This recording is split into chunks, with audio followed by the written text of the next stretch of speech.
Salut les goths et bienvenue pour cette toute nouvelle vidéo à la française. Déjà avant de commencer, bonne année à tous pour cette nouvelle année. On se retrouve donc pour une nouvelle vidéo. On va lancer un tout nouveau concept qui s'appelle les grandes previews où on fait la preview de toutes les plus grandes équipes du peloton.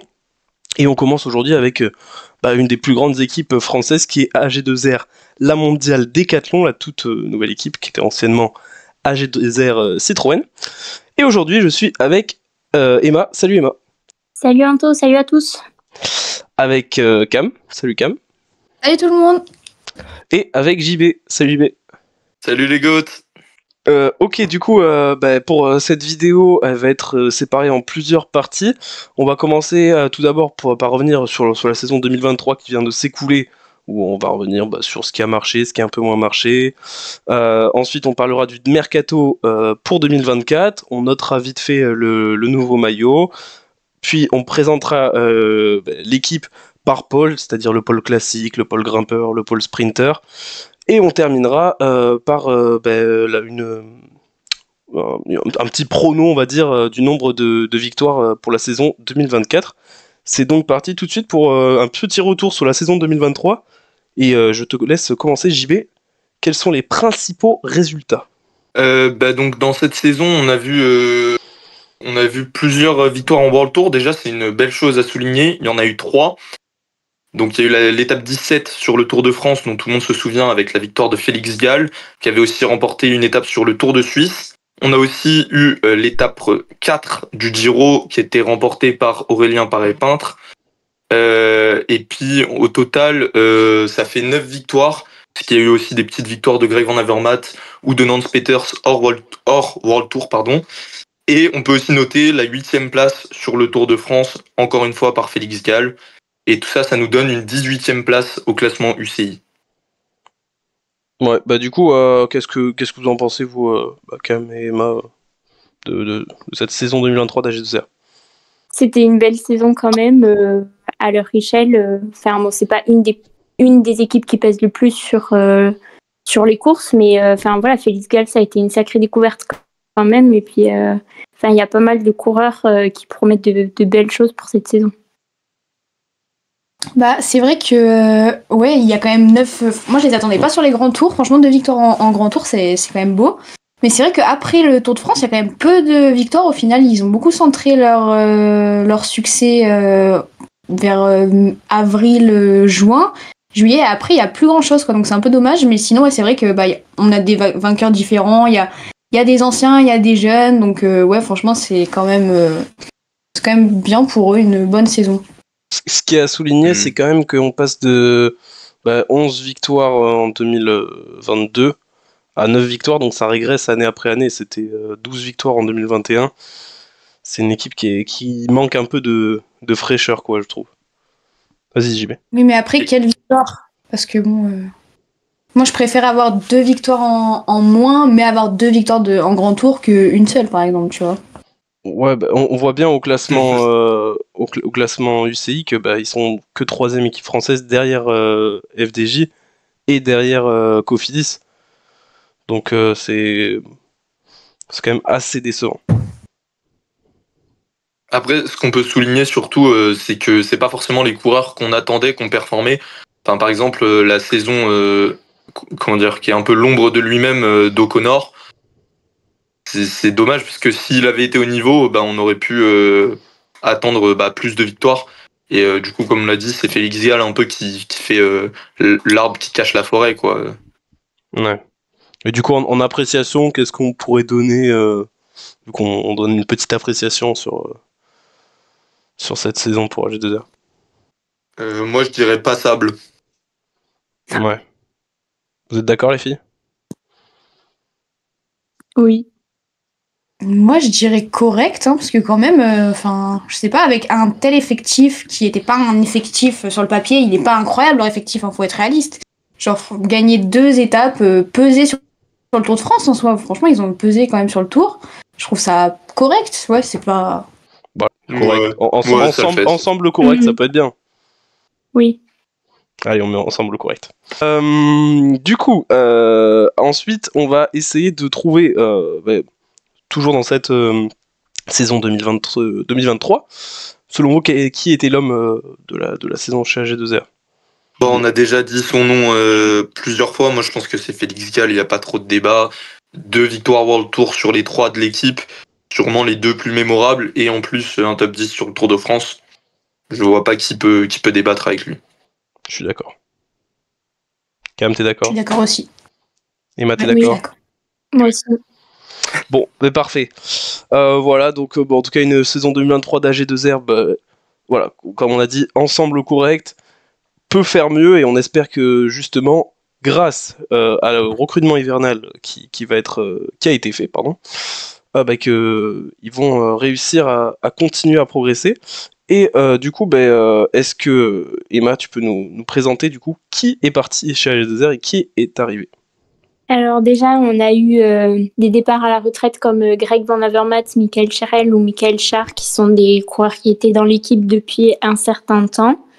On a eu aussi le départ de Clément Venturini, qui est parti rejoindre l'effectif d'Arkea BNB Hotel, ou encore Marc Sarro, qui est parti rejoindre Groupama FDJ. Et après, il y a aussi Laurence Nassel et Antoine Rogel qui sont partis. Et après, on a eu un sacré mercato de la part de l'équipe française avec des recrutements comme le Français Victor Lafay ou encore Bruno Armirail. On a eu aussi le sprinter Sam Bennett ou encore Dries de Bons, De Pestel ou, comment on dit, Paul Fleet. Moi, j'ai trouvé que c'était un recrutement de poids, parce qu'on a des départs qui sont pas forcément les plus importants, je trouve. Greg Van Avermaet, c'est plus forcément ce que c'était il y a quelques années, même s'il a encore gagné cette saison. Marc Sarro, c'était quand même assez décevant depuis toujours. Donc les arrivées pour moi sont bien plus importantes que les départs, donc forcément je mettrais une plutôt bonne note à ce mercato. Je suis d'accord avec toi, JB, parce que c'est vrai que comme tu l'as dit, ils perdent peu au final, hein, parce que c'est pas Michael Scherel ou c'est pas, malheureusement, il y avait quand même de la vieillesse sur le départ. Van Avermaet, voilà quoi, Venturini non plus, Marc Sarro, ils vont pas, à mon avis, ils vont pas regretter ces départs. Et ils font 4 recrues notamment vraiment belles quoi, parce que Bruno Armirail, c'est un des meilleurs rouleurs français. Sam Bennett, bon, c'est plus ce que c'était, mais c'était avant le meilleur sprinter du monde à une époque. Dries de Bond sur les classiques, sur les pavés, c'est du lourd. Et Victor Lafay, on sait qu'il a fait une saison, il a gagné l'étape du Tour de France, quoi. Donc c'est vraiment un recrutement magnifique, je trouve, personnellement. Ouais, tout dépend quel Bennett il récupère, mais si c'est le Bennett de Quickstep, là, ouais, ça va être très fort. Mais d'ailleurs, est-ce que vous avez vu la petite réaction là, d'AG2R qui a récemment dit que en fait, c'est que Bennett travaillait pas avec des assez gros braquets ces dernières années. Donc ils ont remis un peu en question les méthodes d'entraînement du coup, j'imagine, de Bora. Et en mode chez eux, ça va être beaucoup mieux. Donc là, ils lui mettent indirectement une petite pression dès le départ, quoi. À Bennett qui va être très attendu, je pense. Après, moi, je trouve que c'est un peu couillu de la part de AG2R de critiquer l'entraînement des sprinters, quoi, parce que c'est pas forcément pour ça qu'ils sont très connus. Je pense que c'est un peu, c'est un peu gros. On verra ce que ça donne, mais faut peut-être pas attendre monts et merveilles non plus, quoi. Du coup, on va pouvoir passer, on va pouvoir noter leur petit mercato. Vous leur donnez combien comme note, je sais pas, Emma par exemple. 4 étoiles, c'est à s'approprier parce que c'est comme disait Camille ou JB, je sais plus. Le recrutement est plus important que les départs et je pense que ça peut être aussi de la fraîcheur aussi pour cette équipe qui a du mal à percer vraiment sur les courses. Je te rejoins, moi je mettrais peut-être même 4,5 parce que tu ramènes quand même 2 leaders. Je pense qu'il manque quand même un peu de volume et de qualité pour aller sur les 5 étoiles, mais à l'échelle d'AG2R, je trouve que c'est un très très bon recrutement. Je suis d'accord avec Emma, 4 étoiles, je pense que c'est bien. 5 étoiles, ça aurait été disproportionné par rapport, il n'y a pas de grosse star finalement, c'est Victor Lafay qui est un des meilleurs français certes, mais ensuite Armirail, c'est pas non plus incroyable. Sam Bennett est quand même dans une phase où il est pas à son prime du tout, donc je pense que 4 étoiles c'est bien, mais c'est vraiment un super mercato quand même. 4 étoiles c'est vraiment bien. Ouais, je suis d'accord avec vous. Du coup, on va pouvoir passer à la deuxième partie de cette vidéo, la présentation du nouveau maillot d'AG2R. Du coup, retour aux couleurs traditionnelles pour l'équipe savoyarde, avec du bleu et du blanc. Donc, moi j'aime bien, c'est classique, c'est propre et ça rend vraiment super bien avec les équipements Van Riesel en plus. Donc, moi je leur mets 4 étoiles. Et toi, Emma? Oh, moi, je suis d'accord avec toi. C'est simple, efficace et ça rend bien sur les coureurs, quoi. JB. Non, mais c'est vrai que moi je mets 3 étoiles parce qu'il y a que des maillots Mais- bleus. Non, mais c'est vrai que moi, je le trouve beau. Franchement, je mettrais 4 étoiles. Après, c'est vrai que le seul point qu'il a souligné, c'est quand même qu'il y a beaucoup de maillots bleus. Donc, c'est un peu redondant. Mais sinon, ouais, quand même, il est propre. C'est les couleurs de Décathlon, blanc et bleu. Ça reste propre. Ok, du coup, on va passer maintenant à la présentation de l'équipe et on va passer au pôle classique, donc par pôle à chaque fois. Donc on commence par le pôle classique. Du coup, je sais pas si vous êtes d'accord avec moi, mais on peut dire que les deux gros leaders des classiques cette année, c'est quand même Benoît Cosnefroy et Victor Lafay, notamment pour les classiques ardennaises. Et après, derrière, on a des coureurs comme Oliver Nassen, Dries de Bondt, Dorian Godon, Stan de Wulf, qui vont pouvoir aider pour les classiques. On a aussi Félix Gall qui, sur des ardennaises, peut faire quelque chose. Je sais pas ce que vous êtes d'accord. En tout cas, sur les flandriennes, est-ce qu'on peut dire que le leader c'est Stan de Wulf avec Nason et Godon qui sont en soutien? Vous êtes d'accord?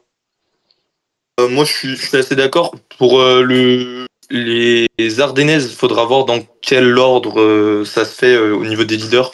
Si c'est plus Lafay qui est leader avec Cosnefroy qui le soutient ou l'inverse. Dépendra sûrement des formes. Et après, sur les Flandriennes, moi, personnellement, j'ai envie de te dire, peu importe qui est leader, parce que le niveau reste assez faible sur les classiques pavés, je pense. Ouais, c'est vrai qu'ils ont vraiment une lacune dans ce domaine. Je vois pas vraiment qui c'est qui pourrait vraiment peser sur la course. Peut-être De Bondt, hein. Moi je trouve De Bondt qui est pas mal. Il a brillé en Belgique sur des petites classiques pavés un peu comme ça, donc pourquoi pas. Mais ouais, c'est vrai que c'est pas, ça a pas joué un top 10, je suis même pas sûre, quoi. Moi, je suis d'accord, je vous rejoins aussi et je pense que même sur les Ardennaises, du coup, ce serait intéressant d'avoir un duo Lafay-Cosnefroy. Je pense qu'ils peuvent faire de sacrées choses, même avec Félix Gall. Ça va être intéressant à suivre, au moins pour les Ardennaises. Et du coup, pour les Ardennaises, moi je pense que c'est clairement leur point fort au niveau des classiques, hein, par rapport au niveau qu'il y a sur les Flandriennes. Après, je pense que c'est aussi une volonté de l'équipe de retrouver un peu plus cet ADN grimpeur, puncher qui était celle d'AG2R avant. Ils avaient tenté, avec l'arrivée de Greg Van Avermaet, de lancer un pôle classique ardennaise, mais flandrienne, pardon. Mais finalement, ça n'a pas trop marché. Après, sur les courses par étapes françaises, ces petites manches de Coupe de France, je pense que des bons petits baroudeurs comme Dries de Bondt, ça peut être vraiment intéressant. Andrea Vendrame aussi. Mais celui qui a fait une super saison et qui mérite qu'on en parle encore cette année, c'est Dorian Godon, quand même, qui l'année dernière a gagné la Flèche Brabançonne.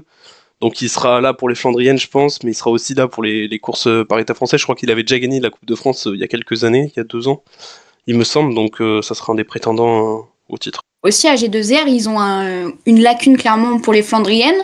Mais chez les jeunes, par contre, ils gagnent sur les Flandriennes, par exemple. Je sais qu'ils ont gagné, il me semble, Paris-Roubaix cette année, les U19. Ouais, Donc, ils ont une équipe U19 incroyable en même temps. Mais on en parlera juste après, en fin de vidéo. Du coup, on va pouvoir passer au pôle sprinter, avec là, pour le coup, un unique leader, qui est Sam Bennett, qui clairement va apporter un énorme plus à l'équipe AG2R. Mais après, il y a le petit jeune Paul Flight, je sais pas si on dit comme ça, qui était chez l'équipe développement, de l'auto l'année dernière et qui apparemment peut bien sprinter. En tout cas, c'est ce que j'ai vu sur PCS, donc info à confirmer. Insultez-moi dans les commentaires si c'est pas vrai. Puis Dries de Bondt qui je pense sera là pour peut-être lancer les sprints pour Sam Bennett avec Dorian Godon, Vendrame. Bon, c'est des coureurs qui ont des bons points de vitesse mais qui feront pas l'affaire face à Sam Bennett. Donc voilà, je pense que je sais pas qui vous voyez sur Milan-San Remo, les grands tours, les sprints World Tour. Ce sera sûrement de toute façon Sam Bennett, si je me trompe pas. Mais du coup, oui, ça sera clairement Sam Bennett, le sprinter privilégié. Je vois pas qui d'autre peut être en capacité de gagner une quelconque course au sprint ici. Mais ouais, après, le souci que j'ai aussi avec Sam Bennett, c'est que cette année, il a quand même un très bon train chez Bora avec Van Poppel qui l'a amené, etc. Alors que là, tu passes de te faire lancer par Van Poppel à Dries de Bont ou Van Dramé, c'est pas le même train, quoi. Donc déjà qu'il a régressé en pointe de vitesse. Alors, si en plus il a pas un train incroyable, c'est bon. Voilà quoi. Oui, moi aussi, je rejoins Cam sur ce point. C'est que, faudra voir en fait le niveau qu'il arrivera à atteindre parce que c'est vrai que le train ne va pas être incroyable. Après, voilà, s'il arrive à rehausser son niveau, il peut aussi se glisser et suivre d'autres trains, quoi. Mais c'est à voir et à confirmer. Mais moi, je voudrais rajouter quand même pour Milan-San Remo, par exemple, je pense pas que Sam Bennett ce soit vraiment un coureur à privilégier, puisque quand on voit comment ça se joue sur les dernières années, avec Van Der Poel, Van Aert et autres qui attaquent comme des fous dans le Poggio, je pense qu'il faut privilégier plutôt des punchers ou des coureurs comme, enfin, pas Sam Bennett, quoi. Ça passera pas pour moi. Ouais. Et après, au niveau des grands tours, clairement, Sam Bennett, il pourra pas être partout. Donc je pense qu'ils l'enverront sur peut-être un doublé de Tour de France Vuelta pour essayer de ramener des victoires, à voir s'il a le niveau. Et du coup, je vois bien Van Dramé faire le Tour d'Italie comme à son habitude. Ouais, sûrement. Et moi, ce que je me dis, c'est que potentiellement, Sam Bennett, il peut apporter des victoires, comme par exemple des Coupes de France ou par exemple les courses françaises au début d'année, par exemple le Grand Prix La Marseillaise. Mais est-ce que ça va aller de là à gagner sur un grand tour ou même une course World Tour par étape? Je suis même pas sûre, franchement. Oh, quand même. En vrai, sur une Vuelta, c'est jouable. Sur une Vuelta, le Vuelta plateau ou sprinter, Giro, il est toujours... Ouais, franchement, tout dépendra après qui y aura sur chaque grand tour. Si, je sais pas, Philipsen se fait un kiff et il a envie de faire les 3 grands tours ou un truc comme ça, là, ça sera mort. Mais s'il y a un grand tour où souvent, on l'a vu au Giro, c'était quand même assez ouvert. Là, s'ils amènent Bennett, il peut aller chercher 1 ou 2 victoires d'étape, je pense, assez facilement. Mais voilà, comme d'habitude, hein, tout dépendra des start list des équipes. Après, ouais, sur les courses World Tour, sur les sprints World Tour, je pense qu'il sera un peu juste quand tous les cadors sont là, je pense. Hein. Mais ça sera quand même lui le leader un peu incontesté d'AG2R qui il sera obligé d'aller chercher des points UCI avec lui. Et c'est l'avantage aussi, c'est que il va forcément leur amener des points UCI, il gagnera pas forcément tout le temps, mais il fera toujours des bonnes placettes, donc ça va être vraiment important, je pense, que pour l'équipe AG2R. De toute façon, pour finir sur les sprinters, le premier vrai test pour lui, ce sera l'UAE Tour, comme tous les ans, où on a tous les sprinters qui sont là et qui font le show un petit peu sur les 3-4 premières étapes. Donc il faudra voir s'il a son niveau et qu'est-ce qu'ils alignent comme train autour de lui, comme vous aviez souligné au début. Vas-y, tu l'as dit, les start lists, par exemple, au Giro, il y a quand même une bonne start list de sprinters. Il y a Olaf Koy qui est prévu au départ, il y a Jonathan Milan, il y a Caleb Ewan. Donc est-ce qu'il pourra concurrencer ces sprinters? Je suis pas si sûre. Après, sur la Vuelta, ouais, c'est un peu plus ouvert. Il y a Mats Pedersen et Molano pour l'instant. Mais oui, pourquoi pas Sam Bennett sur la Vuelta. Ok, on va passer aux grimpeurs. Là, c'est clairement le point fort de l'équipe AG2R, je pense. Quand on voit qu'ils ont Félix Gall, je pense, qui est un peu le leader des grimpeurs, avec Ben O'Connor, qu'il ne faut pas oublier, même si il est un petit peu moins bien qu'il y a quelques années, bien qu'il ait quand même fait 3ème du Dauphiné cette année. Après, on a des paris-peintres, Clément Berthet, Geoffrey Bouchard, Bruno Armirail, Paul Lapera aussi, qu'il faut pas oublier, Victor Lafay et Cosnefroy, c'est pas vraiment des grimpeurs, mais ils grimpent quand même pas si mal. Du coup, ça va être intéressant de voir qui ils amènent sur le Tour d'Italie. Et moi, je pense que ça pourrait être intéressant s'ils amènent un Ben O'Connor avec un Berthet, un Bouchard en soutien, mais en tout cas un Ben O'Connor qui serait le leader et qui pourrait bien s'amuser sur le Tour d'Italie. Alors oui, il y aura sûrement Pogacar, il y aura Pogacar même. Mais je pense que O'Connor, le mettre un peu de côté pour le Tour de France cette année, ça pourrait être bien et laisser... Félix Gall sur le Tour de France avec Armira, il a fait. Je sais pas, vous en pensez quoi? Oui, moi je suis d'accord avec toi, Anto. Je trouve que ça peut être intéressant parce que c'est vrai que Ben O'Connor, on l'attendait à un très très bon niveau pour le Tour de France cette année. Enfin, le Tour de France de l'année d'avant, il avait été blessé, ça avait été compliqué. Et c'est vrai qu'il a été quand même assez décevant. Enfin, on l'a vu en très bon coéquipier pour Félix Gall. Mais c'est vrai qu'on l'attendait plutôt en tant que leader. Alors peut-être que même pour lui, ça lui ferait du bien, ça lui ferait une bouffée d'air aussi, un peu un changement dans le programme. Je pense que c'est assez intéressant comme programme pour lui. Je suis d'accord aussi parce que comme vous l'avez dit, sa saison elle était un peu en dents de scie, mais on a vu sur le Dauphiné que il est encore au niveau quand il a une bonne préparation. Après, ce qui peut être bien, je pense aussi, c'est de tester dans la semaine où il y a Paris-Nice et Tirreno, mettre Gall d'un côté et O'Connor de l'autre, tester un peu les niveaux, etc. et décider en fonction si tu alignes les deux sur le Tour de France, si tu prends ce risque-là ou pas. Et t'as dit d'aligner Geoffrey Bouchard sur le Giro. Je pense que ce serait aussi une très bonne idée parce que on se souvient de la saison 2021, il me semble, où il ramène le maillot bleu. Et depuis, on l'a quand même beaucoup moins vu. Donc moi, j'aimerais bien le retrouver un peu dans ce style où il joue les échappées et il tente de retrouver entre guillemets cette unique. Mais moi, pour les leaders, je trouve qu'ils sont un peu au même niveau. Gall et Ben O'Connor, je vois pas pour l'instant sur le papier. Pour moi, j'ai même des retenues sur Félix Gall. Est-ce qu'il ferait pas comme la saison de 2021 de Ben O'Connor où il a gagné une étape et il fait 4 du Tour? Donc je pense qu'il faut aussi qu'il confirme par la suite parce que c'est clair que Ben O'Connor a été décevant sur le Tour, on peut pas le nier. Mais c'est vrai qu'il a quand même il a pris une 3e place au Dauphiné, etc. Il est quand même connu pour être assez fort sur les courses par étapes. Donc est-ce que Félix Gall aussi derrière va confirmer sa forte saison? C'est pas non plus fait, donc je sais pas. Ouais, après sur la Vuelta du coup, parce qu'on n'a pas parlé d'Aurélien Paré-Peintre qui avait gagné une étape sur le Giro. J'aimerais bien le voir sur la Vuelta en leader, mais en leader qui joue les étapes plutôt, avec un Ben O'Connor qui serait là aussi lui pour jouer les étapes après avoir fait le Giro. Ça pourrait être intéressant de plus le voir pour jouer le général, mais plus pour les étapes. Et aussi Paul Lapera qui avait porté le maillot bleu pendant quelques jours sur le Giro l'année dernière ou il y a 2 ans. Le maillot bleu, oui. Et voilà. Puis après, évidemment, sur les courses par étapes, s'appuyer sur Félix Gall, sur Ben O'Connor et sur Nance Peters aussi, on n'en a pas parlé du tout.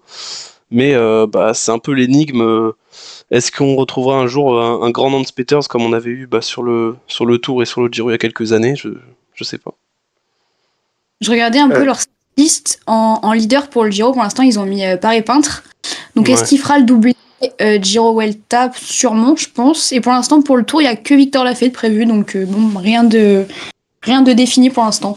En tout cas, je pense que ce qui est sûr, c'est qu'ils amèneront Bruno Armirail sur le Tour de France, parce que c'est une des raisons pour laquelle il était extrêmement déçu chez Groupama, et ça m'étonnerait qu'il aille maintenant dans une équipe où il n'a pas de certitude de jouer le Tour. Enfin, en tout cas, je pense que c'est un bon équipier pour un Félix Gall, quoi. Ça pourrait être pas mal. Moi, ce que je voudrais souligner quand même, c'est que je pense qu'avec cet effectif, c'est compliqué d'aligner une équipe compétitive sur les 3 grands tours. Donc je pense que même si un des 2 leaders fait le doublé, soit Tour de France, Tour d'Espagne ou Tour d'Italie, Tour d'Espagne, je pense que ça va être un peu short pour jouer la gagne nulle part, ou même peut-être un podium, mais ça me paraît compliqué. Mais du coup, je trouve qu'ils ont quand même pas mal de cartes pour jouer des échappées, que ce soit Aurélien Paré-Peintre, Geoffrey Bouchard, comme on l'a dit, t'as cité Nance Peters, même Victor Lafay, s'il va dans une échappée, on l'a vu capable de gagner dans le groupe des favoris, donc pourquoi pas en échapper. Faudra voir si la chance leur sourit, mais va falloir quand même va falloir cravacher pour faire mieux que les 2 victoires en grand tour qu'ils ont fait cette année, je pense. C'est sûr que maintenant on a plus des grimpeurs chez AG2R, grimpeurs baroudeurs, quoi. On est loin du Romain Bardet qui avait un peu les podiums des grands tours assurés. Ben O'Connor n'est plus au top du top. Je pense que Ben O'Connor est le seul qui est capable. Quand on connaît les lacunes de Félix Gall en chrono, c'est quand même assez compliqué. Donc voilà, mais en tout cas, ils ont quand même un super pôle grimpeur par rapport à ce qu'ils avaient, ce qu'ils sont en train, en tout cas, ils le créent année après année, quoi. Donc c'est sympa et maintenant il va falloir qu'ils continuent à concrétiser. Ils ont fait une grosse saison sur les grands tours l'année dernière, donc il va falloir continuer cette année, quoi. Enfin, ouais. Et après, Dernière chose aussi à souligner, c'est que tu disais il se recentre sur justement ce pôle grimpeur, etc. Mais dans les recrues, il n'y a pas eu de grimpeurs. Il y a eu vraiment des punchers, à la limite des équipiers, comme Bruno Armirail, mais il n'y a pas eu de vrais grimpeurs. Donc l'effectif en montagne, on le connaît déjà de l'année dernière, quoi. À moins que Gall progresse encore énormément. Mais... Je pense que Victor l'a fait, je crois qu'il a quand même envie de gagner en régularité, il le disait dans des interviews, que jouer le classement général, ça peut l'intéresser sur des courses par étapes. Donc il faudra aussi le surveiller là-dessus. Je disais Anto qu'ils n'avaient pas une composition pour jouer les classements généraux si large, mais c'est vrai que pour le Tour d'Espagne, par exemple, est-ce qu'ils ne feraient pas un peu comme à l'image de la FDJ cette année, mettre des jeunes, tout simplement, leur faire découvrir les grands tours, parce que c'est vrai qu'ils ont une équipe de jeunes qui est assez folle, hein, on va en parler. Donc est-ce qu'ils ne donneraient pas leur chance au final sur le 3e grand tour à quelques petites pépites? La transition est parfaite. Je suis pas... Enfin, bon, en tout cas, oui, c'est sûr que chez les jeunes, ils ont des vrais cracks qui vont arriver dans les futures années. Je suis pas sûr que dès cette année, ils prennent le risque de les amener sur la Vuelta comme l'avait fait la FDJ. On peut penser à Léo Bizot, qui est un peu la tête d'affiche de ces pépites. Mais ils ont aussi Kilian Verschuren qui sera donc dans la Conti avec Léo Bizot l'année prochaine, la toute nouvelle Conti développement de FDJ, j'ai dit FDJ, AG2R, pardon. On a aussi Noah Isidore qui sera dans cette Conti. Après on a Paul Sexas, Théophile Vassal, Aubin Sparfeld qui sont eux chez la U19 comme Hugo Boucher, mais qui dans quelques années iront dans la Conti, puis j'imagine dans la World Tour. En tout cas ça doit être l'objectif, je pense, pour les recruteurs d'AG2R. Donc il y a un vrai travail de développement. On peut voir que chez FDJ, après l'arrivée de Grégoire, Lenny et tout, maintenant il y a un peu moins de monde dans leur Conti, alors que contrairement à FDJ, AG2R, eux ont vraiment des grosses pépites. Donc c'est vraiment que des coureurs à surveiller. D'ailleurs, je crois que Emma, tu t'avais interviewé Hugo Boucher, il me semble, c'est ça? Oui, ça va être assez intéressant. Hugo Boucher, pour l'instant, c'est surtout un excellent coureur, mais ça va être intéressant à suivre pour la piste aussi. Il a fait une saison assez folle. Donc je pense que sacrée pépite à surveiller. Ouais, et puis Cam, c'est toi qui connais bien Paul Sexas. Est-ce que tu penses que il a toutes les qualités pour devenir un grand grimpeur dans les prochaines années? Je le connais bien, c'est un grand mot, je suis juste les juniors.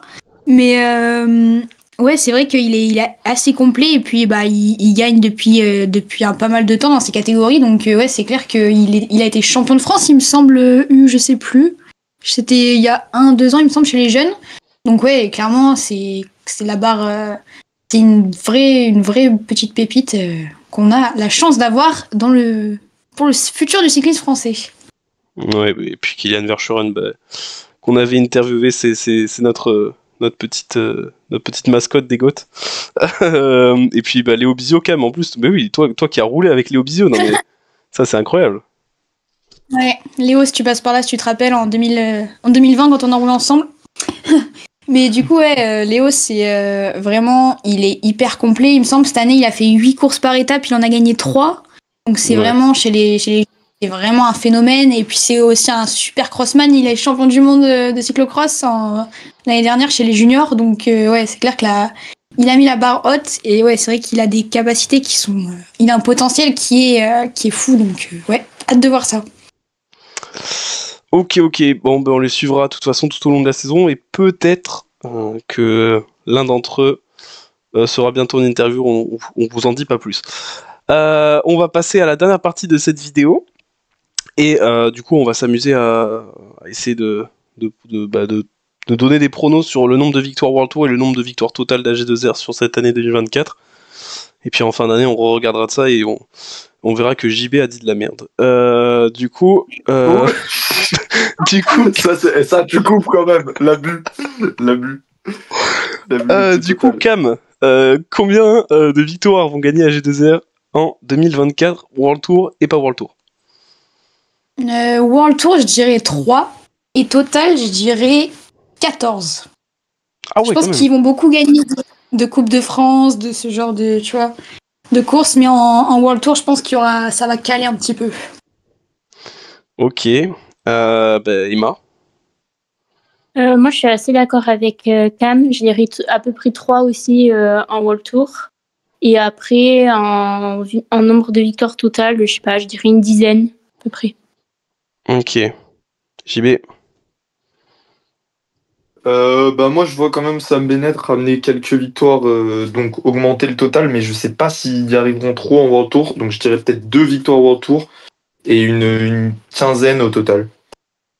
Ah ouais, quand même. Ah oui, non, mais là vous êtes... Ok. Moi, en nombre de victoires World Tour, ouais, justement, le fait qu'il y ait Sam Bennett, qu'il y ait Victor Lafay, que il y a quand même des gros noms, Félix Gall et tout. Moi, je vois 5 victoires World Tour pour AG2R et je dirais 12 victoires totales. Parce que bon, après, ils peuvent faire des belles placettes, mais ils manqueront peut-être de régularité. En tout cas, Tu nous fais quand même un ratio assez énorme là, en mais 5 vous victoires allez World voir. Tour sur 12. Mais franchement, en vrai, si on réfléchit, il y a que des. Enfin, Félix Gall, Ben O'Connor, Paré-Pinte, c'est que des mecs qui ont déjà gagné en World Tour. Ajouter à ça Sam Bennett, Oui, mais ça veut pas dire Victor qu'ils vont Lafay. pouvoir enchaîner cette année. Oui, non, mais oui, Sam Bennett, Victor Lafay, Nance Peters, c'est que des coureurs qui ont déjà gagné en World Tour, donc ils sont toujours là. Et si chacun est à son niveau, c'est possible, je pense. Du coup, on va pouvoir s'arrêter là. J'espère que la vidéo vous a plu. S'il y a des choses à améliorer, c'était la première vidéo de ces grandes previews, donc on aura forcément des choses à améliorer pour les prochaines. Donc n'hésitez pas à nous dire dans les commentaires ce que vous avez aimé, ce que vous n'avez pas aimé. Et puis nous, on se retrouve très rapidement pour de prochaines vidéos. Salut les gars. Salut. Salut. Salut!